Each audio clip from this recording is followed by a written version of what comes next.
Ayan mga ka-wonder, for today's video do, may nakita lang ako post nung upload ko dati nung ako yung nagsimulang mag-vlog, nung ako isang Grab food rider.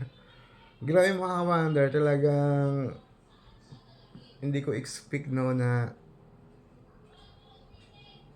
ano yung sitwasyon ko dati nung ako'y nangangarap pa lang na maging isang vlogger. Ayan mga ka-wonder, ito prank to. Ay, mapakita ko sa inyo. Ayan, sana yun. Ito siya. Ayan. Ito yung video na to. Ito yung time na nagsisimula pa lang ako mag-vlog. Window shop, window shop. Yun, window shop. MC. Kanina doon na bahay isa. Ayan. Salamat sir ha. Salamat sir, napakabait mo talaga sir. So, Ayan. Delivery prank to mga ka-wonder. Delivery prank. 850. Magkano sir? 750.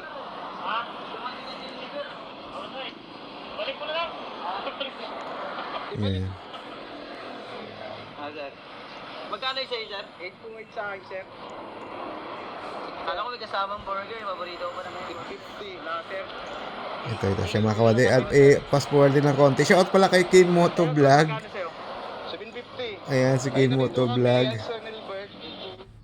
Napakabuting pa, alright? Kanina sir.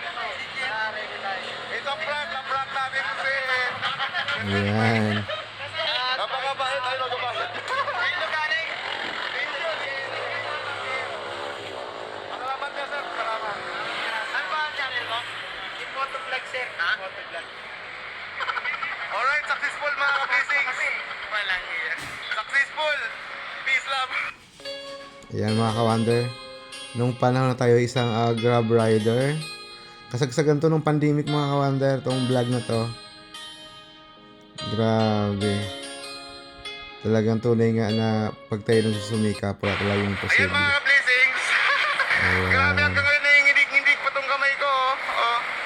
Hindi pala Diba? ganun kadali na mag-prank tulad na ginagawa ni Jao. Ayan, kaya sa mga ka-wonder natin dyan na nangangarap din na mag-vlog, tuloy nyo lang. Kasi, yun, pag-pray lang natin, pray lang tayo, prayer si pag-atyaga. At syempre, hindi ganun kadali mag-vlog mga ka-wonder, tandaan nyo yan. Hindi ganun kadali magiging isang content creator. Hindi ganun kadali maging isang vlogger. Marami kang pagsubok na pagdaanan. At kailangan ang pananampalataya mo matibay, malakas, matatag. At syempre yung pangarap mo no, guminhawa ang buhay, dapat sabi nga nila is, kailangan na mas malakas ang pangarap mo kaysa takot mo. Ayun lang mga ka-wonder, bye for now. See you po sa ating next vlog. Bye-bye!